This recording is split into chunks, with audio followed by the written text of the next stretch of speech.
नमस्कार, आपका स्वागत है हमारे आप तक एएसटी पर। जैसा कि आप सब जानते होंगे कि 2024 के चुनाव की सरगर्मी गर्मी जो है वो बहुत तेज है। उसी को लेकर के आज हम लाइव आए हैं। सबसे पहले तो मैं अपने सभी दर्शकों को पहली लाइव पर कहूंगा कि आप सब लोग जुड़ें, क्योंकि ये मेरे चैनल की पहली लाइव है और पहली डिबेट है। दूसरी तरफ मैं अपने मेहमानों का परिचय कराऊंगा। हमारे साथ बात करने के लिए समाजवादी पार्टी के मुलायम सिंह यूथ ब्रिगेड के जिलाध्यक्ष नरेंद्र पाल जी हैं, जो समाजवादी पार्टी की तरफ से अपना पक्ष रखेंगे। वहीं दूसरी तरफ भारतीय जनता पार्टी के कार्यकर्ता कह लीजिए, नेता कह लीजिए, भारतीय जनता पार्टी के पक्ष रखेंगे केएस धूमरे जी। दोनों ही हमारे खास मेहमानों का मैं जोरदार स्वागत करता हूं अपने आप तक के मंच पर। स्वागत है आपका नरेंद्र जी। जी बहुत बहुत और कुलदीप जी। धन्यवाद। सबसे पहला सवाल मैं जब आपसे पूछूं उससे पहले मैं आप सब लोगों से अनुरोध करूंगा कि जो सवाल और जवाब हैं वो मर्यादित भाषा का ध्यान रखते हुए दिए जाए, क्योंकि हम नहीं चाहते, ये एक प्लेटफॉर्म है, एक मंच है जहां से आपको बहुत सारे लोग सुनेंगे। दोनों ही लोग आप सम्मानित हैं, तो मर्यादित चीजों में रहेगा तो लोग हमारे साथ भी जुड़ेंगे और आपको भी सुनना पसंद करेंगे। चूंकि सत्ताधारी पार्टी से संबंध रखते हैं केएस धूमरे, तो सबसे पहला सवाल तो सत्ताधारी पार्टियों से ही पूछा जाना चाहिए। जी तो पहला सवाल धूमरे आपसे ये है मेरा कि जैसा जी कि भारतीय जनता पार्टी लगातार कह रही है कि 400 पार, जी और यूपी में 80 हराओ का नारा आप लोग लगातार दे रहे हैं, जी क्या इतना आसान है 400 पार और यूपी में 80 हराओ का नारा? कैसे देख रहे हैं आप, कैसे हराएंगे यूपी में 80 की 80?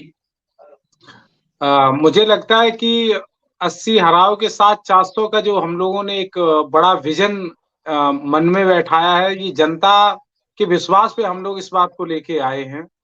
और निश्चित ही हम लोग ऐसी असाधारण जीत हासिल करेंगे जिसकी शायद विपक्ष ने कभी कल्पना नहीं करी होगी। और निश्चित ही एक बड़ी जीत की ओर हम लोग लगातार बढ़ रहे हैं। और यूपी में 2022 के दौरान जो हालात थे, जो अखिलेश यादव के साथी थे वो उनके साथ नहीं है। तो ऐसे में मुझे लगता है कि अब वो कंडीशन बदल चुकी है, इसका फायदा हमारी पार्टी को मिलेगा। आप कौन सी साथियों का जाना, क्या वो पैमाना माना जाएगा? नहीं, निश्चित ही, क्योंकि अगर किसी के बढ़ने से ये कहा जा रहा था कि हम लोग विधानसभा की वो लोग 400 सीटें ला रहे थे जिन साथियों की दम पे, तो अगर वो साथी कम हुए तो जाहिर सी बात है कि बढ़ने से अगर शक्ति कोई कहता है कि मेरी बढ़ रही है, तो जाने से घटना भी जोड़ा जाना चाहिए। जी पाल साहब, केएस धूमरे कह रहे हैं कि बहुत असाधारण जीत दर्ज करेंगे इस बार, 400 पार। क्या कहेंगे आप? धूमरे जी ने एक बात और कही थी कि हम लोगों ने अपने मन में एक विजन तैयार किया है, वो केवल मन में ही विजन बना के रखें। समाजवादी पार्टी इंडिया गठबंधन अलायंस 80 की 80 सीटें जीतने जा रहा है। बाकी तो स्थिति जब भारतीय जनता पार्टी के लोगों को पता चलेगी, जब ये सारे प्रत्याशी घोषित कर देंगे और वोट मांगने जाएंगे ना क्षेत्र में, तो इनको इतनी बुरी स्थिति होगी। तभी तो आपने देखा होगा कि भारतीय जनता पार्टी के कुछ कैंडिडेट टिकट होने के बाद भी मैदान छोड़कर भाग रहे हैं। और माननीय अखिलेश यादव जी के नेतृत्व में इंडिया अलायंस उत्तर प्रदेश की 80 से 80 सीटों पर पूरी मजबूती और दमखम से चुनाव लड़ने जा रहा है, और निश्चित ही हम लोग चुनाव जीत कर भी आएंगे। अभी धूमरे जी ये कह रहे हैं कि 80 की 80 सीटें समाजवादी पार्टी जीतेगी, और आप कह रहे हैं कि 80-80 हम जीतेंगे। अब जनता कंफ्यूजन में है ना भाई, क्लियर करिए आप लोग, कौन 80 जीतेगा? असल में है क्या कि समाजवादी पार्टी के लोग हर चुनाव से पहले यही कहते हैं कि हम लोग जीतने जा रहे हैं। 2014 उठा लीजिए, 17 उठा लीजिए, 19 उठा लीजिए, 22 उठा लीजिए, लगातार इन लोगों को यही लगता है कि हम जीत रहे हैं। और हकीकत बात ये है, कल का ही देख लो आप, माननीय हमारे प्रधानमंत्री जी ने असम का, अरुणाचल का, बंगाल का, उसके बाद शाम होते होते बनारस में उन्होंने दौरा किया। एक दिन में 4 राज्यों में हमारे प्रधानमंत्री घूम रहे हैं, मीटिंगें ले रहे हैं, और इनके प्रमुख नेता एक दिन में अपने ही राज्य के 4 जिलों में नहीं घूम सकते। बाद में कहेंगे कि ईवीएम हैक हो गई। असल में इनके नेताओं के पास मेहनत नहीं है, न जनता के बीच जाने का समय है, आ रहे हैं हाँ। ना समय है। अभी टिकट भी आप देख लीजिएगा, पर्चा दाखिल होने से 1-2 दिन पहले ये अपनी टिकट क्लियर कर पाएंगे। हम लोग अपनी तैयारियों में लगे हुए हैं, लगातार जनता के बीच जा भी रहे हैं, प्रत्याशी भी घोषित हो गए हैं, रह गए उन पे भी जल्दी से हो जाएंगे। इनका क्या होगा, जैसे कि विधानसभा चुनाव में उन्होंने एक दिन पहले कई जगह प्रत्याशी घोषित किए, अपने इटावा में ही ले लो। तो इनका क्या है कि लेटा लपेटी होती है।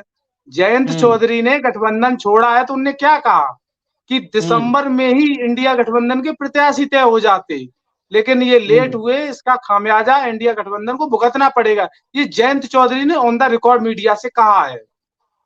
नरेंद्र पाल जी का जवाब ले लेते हैं, कुछ कह रहे हैं, क्या कहेंगे पाल साहब? देखिए, ये कह रहे हैं कि हम लोग अपनी तैयारी में लगे हुए हैं, हम अपने कैंडिडेट घोषित करेंगे। आपने उत्तर प्रदेश में कितने कैंडिडेट घोषित कर दिए और कब किए? हमने पहले ही कर चुके हम लोग। और अगर आप तैयारी में लगे, आपको क्या लग रहा है हम बैठे रहेंगे? और ये पता चलेगा आपको जब आप क्षेत्र में जाएंगे, जनता के बीच। आपने अगर आगरा के सांसद जी के होर्डिंग्स देख लीजिएगा, भारतीय जनता पार्टी के अंदर इतनी गुटबाजी है, इतनी आपस में तालमेल नहीं खा रहा है। कहीं आप देख लीजिएगा, कन्नौज की घटना आप देख लो, कन्नौज के वर्तमान सांसद ने एक हमारे ही समाज के व्यक्ति का ऑडियो आपने अच्छी तरीके से सुना होगा। तो कुल मिला के इनमें भगदड़ मची हुई है, अपनी अपनी पड़ी है। इन्होंने ये भी जान लिया है कि इंडिया गठबंधन पूरी मजबूती के साथ चुनाव लड़ रहा है और इसीलिए ये लोग मैदान छोड़ के भाग रहे हैं। और रही बात ये कि हमारे नेता, हमारे फलाने सिंह 4-4 राज्यों में रैलियां कर रहे हैं, 4-4 जगह घूम रहे हैं। माननीय अखिलेश यादव जी का कोई विकल्प नहीं है, कोई उनका मुकाबला नहीं है। माननीय अखिलेश यादव जी अपनी पूरी रूपरेखा आएंगे आ रहे हैं आपके पास, आ रहे सीधा, पूरी रूपरेखा बनाकर अच्छे ढंग से, जयंत जी चले गए, फलाने सिंह चले गए, आपके तो अभी मदन गौतम कल्ली पार्टी छोड़कर आए हैं, और के फलाने साथी चले गए, फलाने लोग चले गए। गिजाई के 100 पैर होते हैं, एक आध पैर टूटने से कोई फर्क नहीं पड़ता। और ये चुनाव है, यहाँ पर लोग आते हैं जाते हैं, समाजवादी पार्टी के लोग, समाजवादी पार्टी का कार्यकर्ता, समाजवादी पार्टी का वोटर माननीय अखिलेश यादव जी के नेतृत्व में इंडिया गठबंधन अलायंस को वोट करेगा और निश्चित ही एक बड़ी जीत हासिल कर 14 में आए थे और 24 में भगाने का काम समाजवादी पार्टी की जनता और नेता करेंगे। धूमरे जी कह रहे हैं पाल साहब की 14 में आए थे और 24 में बधाई तय है। 1-2 सीट छोड़ करके 1-2 सीट बता रहे हैं। पूरे यूपी में कहीं भी ऐसी इनकी तैयारी या ऐसा समीकरण नहीं है जहां जीत का कुछ आंकड़ा बनाया जाए, पहली बात। दूसरी बात, इन्होंने कहा कि हमारे नेता का कोई मुकाबला नहीं। वास्तव में आपके नेता का कोई मुकाबला नहीं है। उन्होंने बूथ से लेकर किसी भी अपनी लोकसभा का कहीं पर भी 2, 3, 4, 10 की बता दो आप, 10 लोकसभाओं में कहीं जाकर बैठ के उन्होंने कार्यकर्ताओं से बात करी हो, 10 लोकसभा बता दीजिए आप। ये हम तुम्हें बताकर करेंगे, ये हम तुम्हें बताकर करेंगे कि हम किस बूथ में अध्यक्ष में तैयारी कर रहे हैं, किस में नहीं कर रहे हैं। आपको नहीं, हम लोग आपको बताएंगे, एक करके नरेंद्र पाल एक एक करके आएंगे।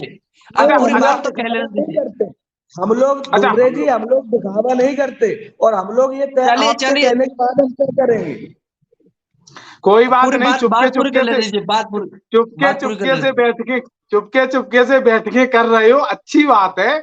करिए, लेकिन कम से कम ये देख लीजिए कि ऐसा ना हो कि एक दिन पहले, एक दिन बाद आपका नामांकन होने को हो, उसके एक दिन पहले कैंडिडेट क्लियर करा जाए, जैसे सर्वेश साक्ष जी के साथ हुआ था। तो आप ऐसा मत करना, फिर आप बाद में पर तो प्रत्याशी हारे ईवीएम को दोष मत दो। पाल साहब तो कह रहे हैं आपको चिंता करने की जरूरत नहीं है, उनकी पार्टी है, वो तय करेंगे। हम चिंता नहीं कर रहे, असल में है क्या कि मुख्य विपक्षी दल है ये, तो हमारे लिए वो भी पूरा सम्मान रखते हैं। दूसरी बात यह है कि जब हारते हैं और ईवीएम को दोष होता है, चुनाव आयोग को दोष होता है, तो थोड़ा खराब लगता है कि भारतीय लोकतंत्र इतना शुद्ध है और ये लोग तो आरोप पूरा लगा देते हैं। आप तो नहीं, आप पाल जब साहब हारते आइए हैं क्या? ईवीएम पे दोष लगाते हैं तो आपको बैलेट से चुनाव करने में क्या तकलीफ है? बैलेट से चुनाव करने में क्या तकलीफ है आपको? अरे आप आप ये कह रहे हैं, आपने नहीं देखा 2022 में पूरा देश, प्रदेश और दुनिया इस बात की गवाह है कि आपने किन विधानसभाओं में गड़बड़ी की है, जहां पे हम 2000 वोटों से, 100 वोटों से, 500 वोटों से चुनाव हारे हैं। वो शासन ने, प्रशासन ने अपने बल पर धोखाधड़ी, चोरी कर कर हमको चुनाव हारने का काम किया है। ये पूरा देश और दुनिया इस बात का। और अच्छा, भारतीय जनता पार्टी ने अपने इस कार्यकाल हाँ में हाँ, ये साबित कर दिया है, जब दूसरी पार्टी सत्ता में आएंगी तो इनका क्या हाल होगा ये आगे ही देख लिया जाएगा। घोसी और मैनपुरी जब उपचुनाव आप लोग जीते तो ईवीएम से ही जीते, फिर आप लोगों ने ईवीएम को क्यों स्वीकार कर लिया? वो सब हम लोग जानते हैं, कहाँ क्या हो सकता है, कहाँ नहीं हो सकता। नहीं वो नहीं, सब अगर ईवीएम नहीं, अगर ईवीएम खराब है तो हमेशा रहनी चाहिए। ये क्या बात हुई कि आप लोग जीत गए तो ईवीएम ठीक है, हार गए तो फिर वो बेईमानी हो सेटअप गई। नहीं रहता, वो इसलिए नहीं होता। जो बात आप बोल रहे हो अभी, वो कैसे बोल पाओगे? इसलिए हर जगह ईवीएम खराब नहीं होता ये है। और चलिए ये तो ईवीएम आप अब खराब आपको, आप दोनों लोगों को मैं रोकूंगा, मैं आप दोनों लोगों को जी रोकूंगा और वापस मुद्दे पर आते हैं, क्योंकि दर्शक भी जानना चाहेंगे कि लोग जुड़ेंगे, सुनेंगे। तो दर्शक चाहते हैं मुद्दे की बात हो, क्योंकि ये तो आपकी पार्टी की पक्ष हो गया, वो अपने पार्टी के पक्ष रखेंगे। इस तरीके से चलता रहेगा तो शायद जो बात हमें कहना है हम नहीं कह पाएंगे और जनता को सुनना वो नहीं सुन पाएंगे। अब हम वापस जी लौट करके आते हैं, मुद्दे की बात करते हैं। भारतीय जनता पार्टी जब सरकार में आई थी तो उन्होंने अपना मैनिफेस्टो जारी किया था। क्या लगता है धूमरे जी कि अपना पूरा जो मैनिफेस्टो था उस पर कितना काम किया भारतीय जनता पार्टी ने? जनता जानना चाहती है। पिछले 10 साल का अगर हम लोग देखें तो जो राष्ट्रीय मुद्दे थे, चाहे आपका 370 का हो, कश्मीर में जवानों को उतना फ्रीडम नहीं था, सबको पता है। और हम्म। एक हाँ, और एक धार्मिक मुद्दा ये भी था कि राम मंदिर का मुद्दा बहुत सालों से उलझा हुआ था, बहुत चीजें बस हुई। इनके पास और कोई मुद्दा नहीं है। आएंगे, अभी आएंगे, अरे नरेंद्र मैं पाल आ आपके रहा पास हूँ, आएंगे। हाँ। मैं हाँ, आ रहा हूँ। हाँ, उसके बाद आप देखेंगे कि 2014 से पहले देश हम्म। में कितने बम ब्लास्ट आतंकवादी घटनाएं होती थी। देश के अंदर बंबई में, चेन्नई में, अहमदाबाद में, हर जगह बम फट जाते थे। मोदी जी हम्म। की नेतृत्व में जब से सरकार आई है, तब से देश के अंदर हम्म। कहीं बम ब्लास्ट हुआ है क्या? अब ये चीजें इन लोगों को दिखाई नहीं देंगी। हम्म। राज्य स्तर पे जो दल हैं, अच्छा। पुलवामा पुलवामा हमला किसकी सरकार में हुआ था? वो बम ब्लास्ट नहीं था, वो मोदी जी की सरकार नहीं थी। देश के अंदर की बात कर रहे हैं भाई साहब, बॉर्डर की बात नहीं कर रहे हैं।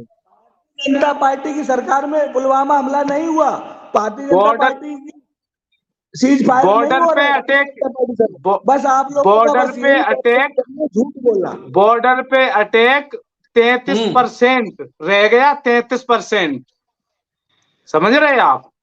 केवल बातों में, आपके कहने में भी वो 33% भी नहीं है। अगर आपने अच्छा, धूमरे जी ये बात कही है तो मैं बहुत बड़ी तारीफ मानता हूँ कि आपने कह दिया हम्म। 33% है, वरना आप तो ये भी कह सकते अब थे। तो स्वागत करिए धूमरे जी का। नहीं नहीं, 33% का मतलब आप नहीं समझे। जो 100% था आंकड़ा, वो 33% रह गया। वो सिर्फ ये आतंकवादी घटना है कि छुटमुट जो वहां पे हो रही है, जैसा आप बता रहे हैं एक पुलवामा का, ऐसा बता एक रहे हैं भी, हम इसका आंकड़ा। मैं क्या कह रहा हूँ, आप कह रहे थे बम ने फटना अच्छा, बंद कर रोजगार दिया की है। बात धूमरे जी, अरे रोकना चाहूंगा पाल साहब आपको भी। मैंने जो बात की थी वो रोजगार पे की थी और आप लोग तो सीमा सुरक्षा पे लेकर पहुंच गए। अभी सुरक्षा की बात नहीं की है हमने। हम जानना जी चाहते हैं और हमारे दर्शक जानना चाहते हैं कि भारतीय जनता पार्टी रोजगार को लेके क्या काम कर रही है, जो मैनिफेस्टो में 2 करोड़ रोजगार की बात की थी आप लोगों ने, कहीं ना कहीं कितने लोगों को रोजगार दे पाए हैं आप? मुझे लगता है कि देश में बेरोजगारी बहुत कम हुई है और लगातार लोगों को रोजगार मिल रहा है, और इसी के बलबूते हम लोग 24 में फिर लौट रहे हैं। सीधी बहुत बात। सही, बहुत सही, बहुत अब सही। जवाब लेंगे देश में नरेंद्र पाल से जवाब लेंगे। नरेंद्र पाल जी ये दो बता रहे हैं कि इन्होंने विकास कार्य किए हैं और उसी विकास का कार्यों के बलबूते ये 2024 में फिर आ रहे हैं सत्ता में। बहुत सही। बेरोजगारी तो इतनी खत्म हो गई जो उत्तर 40,000 वैकेंसी पर 60 लाख फॉर्म पड़ रहा है। बेरोजगारी खत्म हो गई। अपना RO का पेपर लीक हो रहा है। अपना गणेश सही करिए, अपना गणेश सही करिए। 40,000 नहीं, 66,000। 66,000 पे अगर 60 हो रहा है, 60 लाख फार्म पड़ रहा है, बेरोजगारी खत्म है। पेपर लीक हो रहे हैं। अगर कोई ऐसा प्रदेश है जहाँ परीक्षा से पहले उत्तर मिल जाए, उसी को उत्तर प्रदेश कहते हैं। ये भी आपने साबित कर अच्छा, दिया। और अच्छा अभी बिहार में बिहार में हाँ हाँ। बिहार में जब गठबंधन की सरकार थी तो उत्तर प्रदेश का युवा, उत्तर प्रदेश का नौजवान उत्तर प्रदेश छोड़कर बिहार में नौकरी पाने के लिए मजबूर हुआ। और आपने देखा होगा कितने भारी वाहनों में कितनी बुरी स्थिति थी, और वो लोग वहां पे गए नौकरी पाने के लिए। और इनके यहाँ केवल जुबान पे और कागजों में बेरोजगारी खत्म हो गई। बेरोजगारी कितना बड़ा मुद्दा है देश में, आप बताइए। घर घर नौजवान बेरोजगार बैठा है, और इनके जुबान पर और इनके भाषणों में बेरोजगारी 0% है। अब बताइए क्या कल्पना की जा सकती है आपने। आपने अच्छा सत्ता में आने से पहले 2 करोड़ लोगों को जी, रोजगार देने का वादा किया हो, और सत्ता में अच्छा आने के बाद सिर्फ अच्छा घोर निराशा मिली आप हो। जवाब ले क्या लेते यही हैं। सत्य जब जी, दिखाने आए थे आप लोग? यही जवाब ले लेते नरेंद्र पाल जी। थे? नरेंद्र पाल जी ये जो जवाब ले लेते हैं तुमरे से। ये जो ये जो पाल साहब बोल रहे हैं तमाम बातें हम्म बेरोजगारी को लेकर, आप लोग 14 से यही रटनियां लगाए हो। बेरोजगारी बढ़ हम्म गई, महंगाई बढ़ गई। 14, 17, 19, 22 सब जीत रहे ना हम। कहाँ कमी रह गई भैया? कहाँ दिक्कत है? अब आप फिर बोल रहे हो कि बेरोजगारी है। हम लोग 24 फिर जीत रहे, अरे 27 फिर जीतेंगे, 32 फिर जीतेंगे। नहीं, 14 से पहले आपकी क्या स्थिति थी? सुनो, क्या? मैं बता रहा हूँ। बताइए बताइए। लाख वो करे बताइए पाल कोशिश साहब, पतझड़ बताइए पर। बताइए। हमारे यहाँ एक कहावत है, लाख करे कोशिश पतझड़ पर, उपवन नहीं मरा करते, और कुछ सपनों के मर जाने से जीवन नहीं मरा करते। आप 2014 से जोड़ लेते हो। 2014 से पहले कभी आप अपने गरेबान में झांक के देखेंगे? पूरे देश के अंदर, पूरे प्रदेश और देश के अंदर आपका खाता नहीं खुलता था। कैसी बातें कर रहे हैं आप? आप ये कह कैसी रहे हैं कि बातें कर रहे 14 हैं? अरे भाई साहब, हेलो हेलो। जब 2014 आप से पहले भी 48 40, सुनो, 48 40 विधायक हमारे हमेशा यूपी में आते रहे हैं। आप रिकॉर्ड उठा के देख लीजिए। नेहरू जी की सरकार में, नेहरू जी की सरकार 400 में पूरे 400 देश के अंदर, विधानसभा एक एक करके सीटों में। एक एक करके बात करिए, एक एक करके। पूरे पूरे देश में नेहरू जी की सरकार में भारतीय जनता पार्टी का खाता नहीं खुला था। तब श्रद्धेय नेहरू जी ने उपचुनाव कराकर अपनी सीट छोड़कर विपक्ष का एक कैंडिडेट भेजने का काम किया था। आप कैसी बातें कर रहे? आप कभी दूर तक सोच सकते थे? छलावा, झूठ और छल से आप अगर सत्ता में आए तो वो लंबा दौर नहीं है आपका। आप हिटलर का इतिहास पढ़ लेना, 10 साल से ज्यादा देश में नहीं रह पाया। अच्छा, अरे आपकी भी ये विधायक अखिलेश जी की बात को है। कोट कर रहे हैं आप।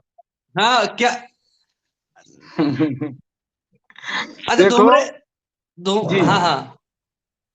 मैं ये अब कहना चूंकि चाह रहा हूँ जी, हाँ कहिए मैं कहिए। ये जी जी मैं ये कहना चाह रहा हूँ कि आप 2012 से, जब से अखिलेश जी के नेतृत्व में समाजवादी पार्टी चल रही है, नेताजी के टाइम पे कन्नौज, आपका आजमगढ़, फिरोजाबाद, ये इटावा जैसे जिले गढ़ थे।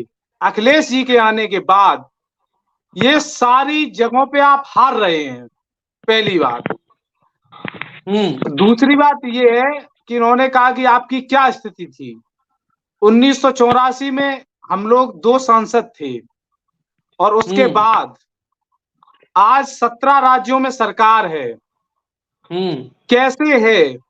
एक एक कार्यकर्ता की मेहनत आज चलिए, अब अगर पूरे देश सुनिए पर सुनिए बात आज पूरे देश हमारे पर बात करेंगे। एक अखिलेश मिनट अखिल जी मैं ये कहना चाहता बात हूँ पूरी करिए, बात आज पूरी करिए।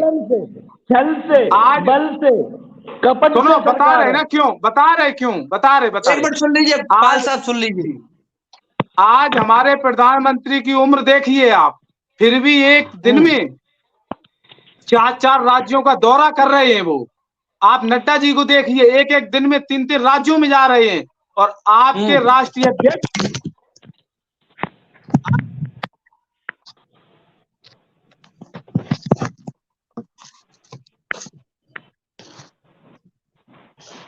इन्हीं कारणों की वजह से हाँ, ठीक है, कोई नहीं। आपके राष्ट्रीय अध्यक्ष एक दिन में अगर 2 जिलों का 3 जिलों का दौरा कर दें, मैं उन्हें राजनीतिक मान जाऊंगा। हमारी उम्र देखिए नेताओं की, उनकी मेहनत देखिए। क्या बात कर रहे हो? राष्ट्रीय अध्यक्ष जी 1-2 दिन में हम क्या?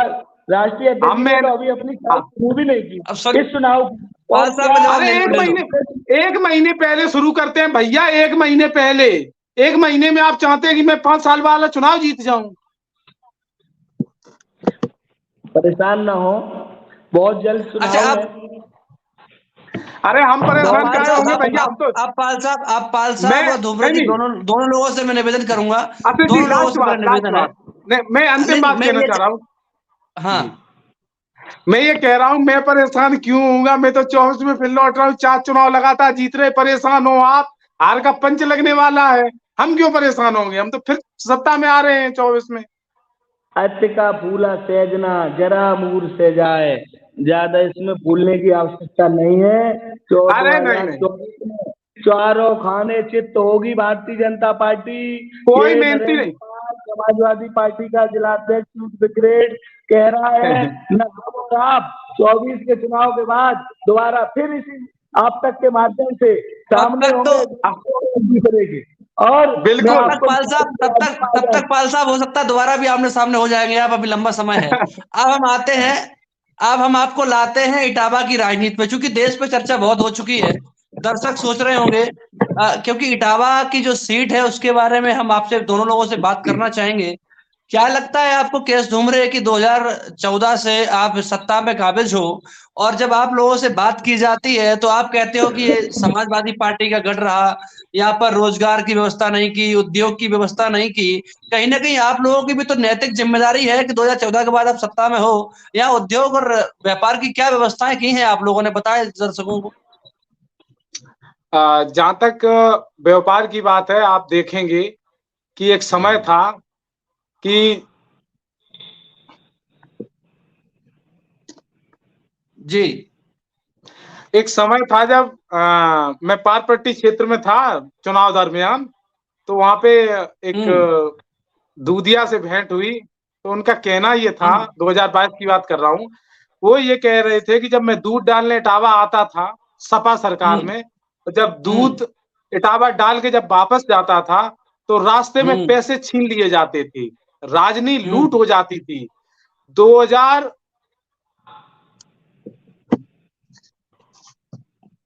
2017 के बाद जब से भाजपा की सरकार, योगी जी की सरकार आई, आज वो दूधिया सुरक्षित अपने आप को महसूस कर रहे हैं। तो मुझे लगता है कि व्यापार के नजरिए से माहौल बहुत अच्छा दिया है सरकार ने, कहीं कोई दिक्कत नहीं है। वो तो सुरक्षा की बात हो गई है। जी कहीं ना कहीं हम बात उद्योग की कर रहे हैं, रोजगार की। एक दूधिया को सुरक्षित हो जाने से किसी को रोजगार नहीं मिलेगा ना। नहीं, उसको लेकर क्या बात करते हो? अगर तो ग्रामीण अंचलों से इटावा शहर के अंदर दूध आना बंद ही हो गया होगा। कौन सा ऐसा दूधिया मूर्ख था जो पूरे महीने दूध पिलाए, जब पैसा लेके जाता था तो उससे राजनी हो जाती हो? ये सब भारतीय जनता पार्टी के पास कुछ नहीं है, कुछ नहीं। दूधिया को मूर्ख क्यों कह रहे? दूधिया समाज को मूर्ख मत कहिए। बस इनका तो यही रहता ना कि मतलब पकड़ना।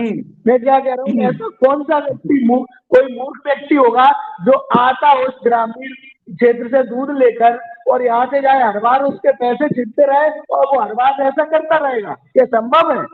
आप बताइए, ये संभव है? लगता है केएस धूमरे से संपर्क टूट गया है। तो पाल खुद ही साहब टूट गए, के संगठन नहीं टूटा है, वो खुद ही टूट गए। पार्टी भी टूटने वाली है बहुत जल्द। अभी डिबेट से वो उनका क्या दे कनेक्शन कट पाएंगे, गया है। वो क्या दे पाएंगे इटावा को? श्रद्धेय नेताजी ने पूरा जीवन दिया, लोग समझ जानते नहीं थे इटावा जनपद को। यहाँ से बिजली, सड़क, पानी, खरंजा पुल, चकननगर एक ऐसा हमारे यहाँ ब्लॉक है, पूरे पूरा इंटीरियर है, इतने पुल, पुल, पुलिया, खरंजा, सड़क, पूरा पूरा काम समाजवादी पार्टी की सरकार में हुआ। कैसी बातें करते हैं ये? कुछ दिन अच्छा, मुझे कनेक्टिविटी शायद चली गई होगी, अब वो दोबारा उन्हें जोड़ेंगे। पूरी पूरी वो पंक्तियां इन पर समर्पित होती हैं कि जरा सा कुदरत ने क्या नवाजा, आके बैठे हैं पहली सब में। वापस वापस वापस आ गए हैं केस धुमरे, जो अभी आप बौछार कर रहे थे, वापस आ गए हैं, देख लीजिए। अरे वो डिस्कनेक्ट हो जा रहा, पता नहीं क्या नेटवर्क कमी है, कुछ पता नहीं क्या। कोई बात नहीं, पार्टी भी डिस्कनेक्ट ही होने जा रही है 24 के अंदर। अरे नहीं नहीं नहीं नहीं, देखिए आप लोग हर बार ओवर कॉन्फिडेंस में आ जाते हैं। हम लोग 400, आप लोग 400 विधानसभा सीटें जीत रहे थे भाई साहब। हम हर बार रहे, हम हर बार ओवर कॉन्फिडेंस में रहे, लेकिन इस बार आप ओवर कॉन्फिडेंस में हैं, ये भी सच है। आप स्वीकार कर रहे हैं नरेंद्र पाल की हम ओवर कॉन्फिडेंस में थे। अब आप लोग भी स्वीकार कर लीजिए कि हम भी हैं। नहीं नहीं नहीं नहीं नरेंद्र पाल जी, आपको शायद पता नहीं होगा, मैंने एक एक दो दो साल पहले जितनी सीटें बता दी उतनी सीटें आई हैं। आप मान के चलिए कि आप लोग फिर से समीकरण बना नहीं पा रहे हैं। केस धुमरे, इटावा को लेकर बताइए क्या रहेगा, इटावा की सीट कौन जीत रहा है इस बार? तो 1 लाख वोटों से 1 लाख वोटों से ऊपर 1 लाख वोटों से ऊपर माननीय डॉक्टर रामशंकर कठेरिया जी जीतने जा रहे हैं। इसको आप नोट कर लें, फिर डिबेट कर लूंगा मैं। अब बताइए पाल साहब, 1 लाख वोटों से बता रहे हैं धुमरे जीतेंगे भाजपा। वो ये कह रहे हैं, ये बताना चाहते हैं अंदर मन से कि 1 लाख से ज्यादा वोटों से हारेंगे कठेरिया जी। ये भी सच है। 1 से अरे 2 आप लाख लोगों को हारते हारते हार की सुनने की आदत पड़ गई। खैर कोई नहीं, समझ सकते हैं। भारतीय जनता पार्टी के लोग नहीं कह सकते कि हारते हारते नहीं नहीं, फिर आप कहोगे 70 साल, फिर आप कहोगे 50 साल, ये बात आप मत कहो कि हारते हारते, ठीक है ना। कुमार विश्वास जी की जो पंक्तियां हैं भारतीय जनता पार्टी पे सही सटीक बैठती हैं। जरा सा क्या पंक्तियां सुनाओ पाल साहब। जरा सा कुदरत ने क्या नवाजा, आके बैठे हैं पहली सब में। तुम्हारा लहजा बता रहा है, तुम्हारी शोहरत नहीं है। बिल्कुल सही बात है। कुमार विश्वास ने कहा। अब देख,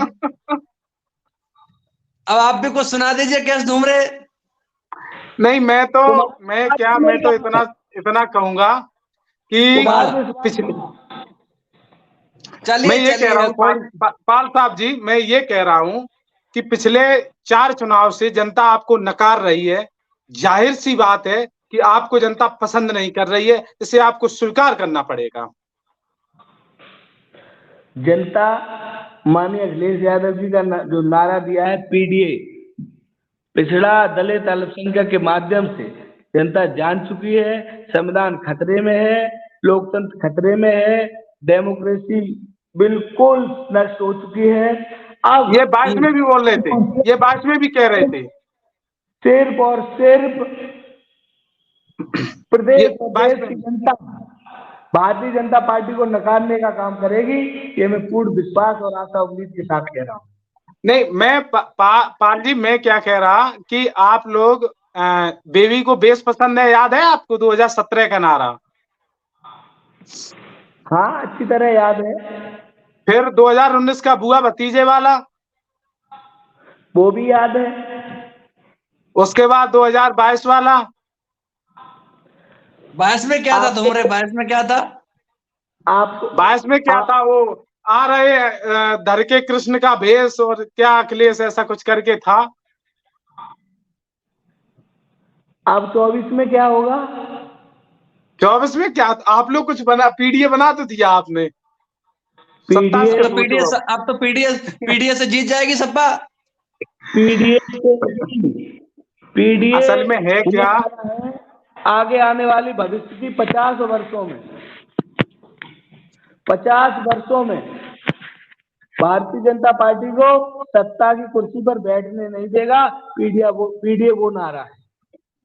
अच्छा, असल में आप लोग समझ नहीं पा रहे हैं कि आपकी साइड से आप लोग इसलिए समाजवादी पार्टी का अच्छा है क्या कि जो निचोड़ आपको दिख रहा है वो नेताजी के अस्तित्व का है। आपके नेता ने जब से कमान संभाली है हर चुनाव हार गए। मान भी लो कि कहीं ना कहीं भाग दौड़ में कमी है, जनता के बीच सक्रिय नहीं है और जनता आपको नकार रही है। पिछले 4 चुनाव से जनता आपको अलग रखे दे रही है, आखिर वजह क्या है, क्यों नहीं चाहती? पिछले 40 चुनाव में आपको रखा, पिछले नहीं 40 तो हमारे पास नेता नहीं था ना।